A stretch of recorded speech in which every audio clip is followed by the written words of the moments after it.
अब हम जब जीवन पढ़ते हैं गुरु अंगद साहब महाराज जी का, गुरु अंगद साहब महाराज जी के जीवन में ये बात मिलती है कि गुरु अंगद साहब जब सुबह निकला करते थे ना दरबार से बाहर, नित्य करके बाहर निकलना, संगत में बैठे होना, संगत ने जब दर्शन दीदारे करने गुरु अंगद साहब जी के तो कभी सारे दुख दरिद्र नाश हो जाते थे दर्शन करने से। हम वचन पढ़ते हैं सतगुरु जी का, सो को टल गुरु सेविय एन से सुभाए, दर्शन पर से गुरु का जन्म मरण दुख जाए, होवे सिक्त खसामदी नूर अर्शों कुर्सों चट्टी है, तुद डिठे सचे पातशाह मन जन्म जन्म दी कि सतगुरु के दर्शन दीदारे करने से ही लोग मुक्त हो जाते थे। लोग जब अमृत वेले दर्शन करते थे गुरु अंगद साहब, लोग मुक्त हो जाते थे, कलेश मुक्त हो जाते थे, जीवन पवित्र हो जाता था, पावन हो जाता था। एक दिन सतगुरु जी बाहर निकले हैं अमृत वेले, इसीलिए वाणी में सिद्धांत दिया गया और गुरु इतिहास में सिद्धांत दिया गया कि रोग हो, कलेश हो, दुख हो, किसी तरह की विपदा भी बने, अरदास करना, पर एक समय है अरदास का, जब का एक समय है। कहे अमृत वेले उठ के परमात्मा के आगे अरदास जरूर कर, पुकार जरूर कर।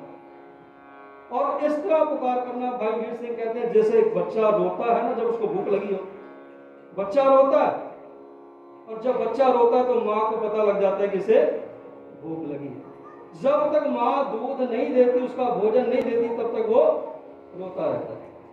जब तक तेरा दुख ना जाए, कलेश ना जाए, तू गुरु के आगे रोता रहे बच्चे की तरह। जब बच्चा का स्वभाव बना के रोएगा गुरु के आगे, दया भाव से अपना दुख गुरु के आगे रखेगा, अपने अंदर का कलेश गुरु के आगे रख देगा, तो गुरु एक दिन अरदास जरूर सुने।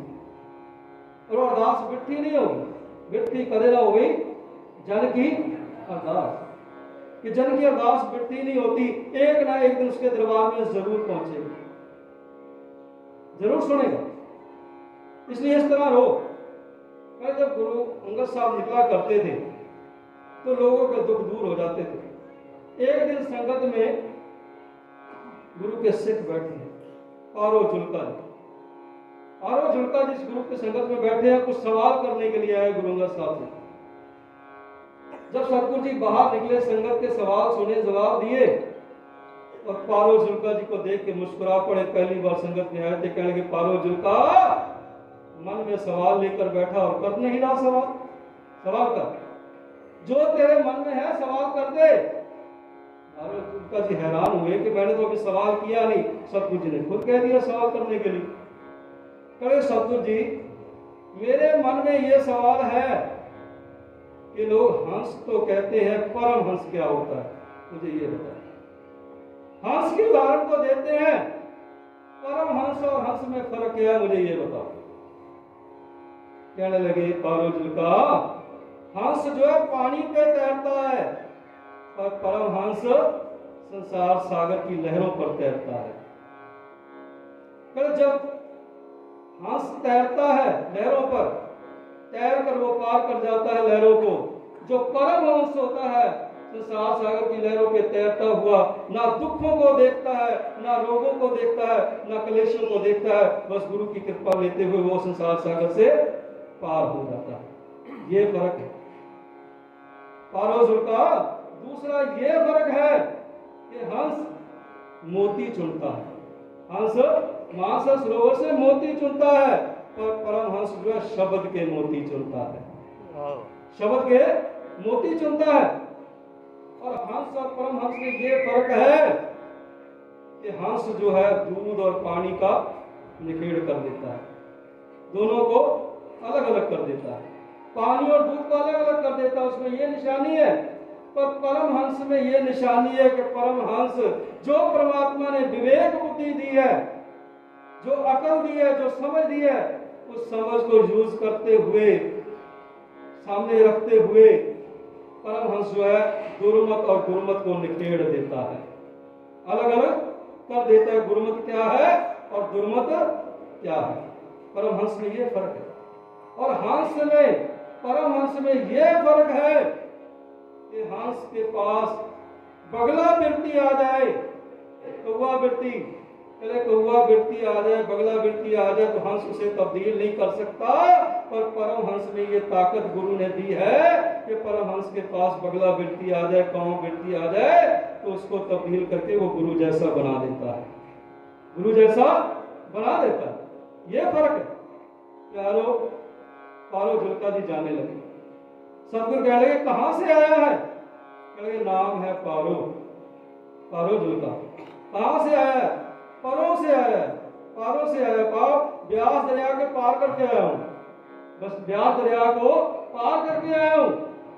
अच्छा, कहां का रहने वाला है? भाई डल्ला जी के गांव का रहने वाला है। गांव डल्ला, सुल्तानपुर की तरफ से आए थे। डल्ला गांव के रहने वाले थे। उस समय इतिहास कहता है कि गुरु अमरदास जी के समय में कम से कम 72 विद्वान ब्रह्म ज्ञानी उस डल्ला गांव में पैदा हुए। 72 के इर्द गिर्द लगभग। तो कहते भाई पारो झुलका भी उनमें से एक थे। भाई पारो झुलका जाने लगे, कहने पारो एक बात का ध्यान रखना, सवाल करने से पहले से पूछा कि तो सिर्फ हंस और परमहंस का फर्क जानने आया है कि आप परमहंस बनने आया, ये बता। कहते अभी तो जवाब दो सतगुरु जी, आप अगर कृपा होगी तो परमहंस भी बन जाओगे, परमहंस की कृपा भी मिल जाएगी, अगर आपने कृपा की बन जाओगे। जाने लगे, जवाब दिया कि पारो झुलका गोविंदवाल का रास्ता मत छोड़ना, गोविंदवाल का पल्ला मत छोड़ना। अगर गोविंदवाल का पल्ला पकड़ के रखेगा तो एक दिन परमहंस बन जाएगा, परमहंस में जीवन तब्दील हो जाएगा।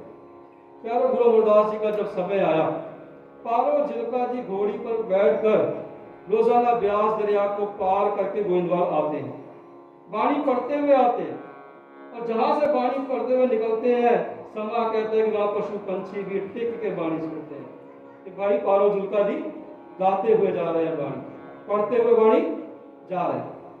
इतना कंठ सुरीला है। करो भाई पारो झुलका जी गुरु अमरदास जी के समय में घोड़ी पर बैठकर दरिया को पार कर रहे हैं। दरिया चढ़ा हुआ है, दरिया चढ़ा हुआ है, बहुत तेज वेग है पानी का। तो उस समय पारो झुलका जी ने पानी का वेग नहीं देखा, तेज बहाव नहीं देखा, बल्कि घोड़ी को पानी में ठेल दिया और पानी को चीरते हुए निकल गए। गुरु के दर्शन दीदारे किए, संगत की, वापस आए, उसी तरह पानी चढ़ा हुआ था, दरिया पार किया और निकल गए। यह सारा वृत्तांत उस समय दरिया के किनारे पर बैठा हुआ जालंधर का सूबेदार देख रहा है। जालंधर सिटी का सूबेदार देख रहा है, शहर का सूबेदार देख रहा है, जो फौज के साथ खड़ा हुआ है कि कब पानी रुके तो कब मैं दरिया पार करूं। उसने देखा पारो झुलका जी आए और पानी को चीरते हुए निकल गए, और उधर से आए फिर पानी को चीरते हुए निकल आए दरिया के बाहर होकर। और मैं इतनी देर में बैठा हूं, मैं इतनी देर से यहां बैठा हूं। उसने भाई पारो झुलका जी को रोका, सिखा रुको। पारो झुलका जी से पूछा तुझे दरिया से डर नहीं लगता? तेज बहते हुए पानी से डर नहीं लगता? पारो झुलका जी कहने लगे डर काहे का? काहे का डर? कहले किस गुरु की बाणी पढ़ रहा है? कहले जिस गुरु की बाणी मैं पढ़ रहा हूं वो गुरु संसार सागर से पार उतारने वाला है। जो संसार सागर से पार उतारता हो वो कैसे दरिया से मुझे पार नहीं उतारेगा, पार नहीं ले जाएगा। जब इतनी बात सुनी तो समय उस जालंधर का सूबेदार अल्लाह यार जिसका नाम था, अल्लाह यार तो कहने लगा ऐसा गुरु है? तो हाँ। उसने अपने बेटे को फौज की कमान दी और पारो झुलका जी के साथ बैठा घोड़े पर और पार करके गोविंदवाल पहुंचा। जब गोविंदवाल पहुंचा गुरु अमरदास महाराज जी ने देखा, कहले पारो झुलका तुमने दूसरे जामे में जो है सवाल किया था, हंस और परमहंस में फर्क क्या है? तो अपनी निशानी बता दूं कि परमहंस और हंस में फर्क ये है कि परमहंस किसी के जीवन को तब्दील करके गुरु तक ले आता है।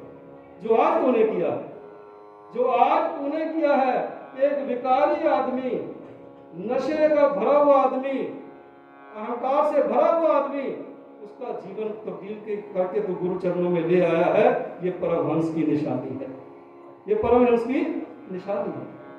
हंस मानसरोवर पर बैठा मोती चुग रहा है, पर परमहंस जो है गुरु संगत सरोवर में बैठकर मोती चुनता है, वहां मोती चुनता है।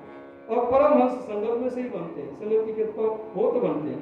महिमा साधु संग की सुनो मेरे मीता, मैं कोई कोट अगर निर्मल कहे सीता, ये चित्त निर्मल हो जाता।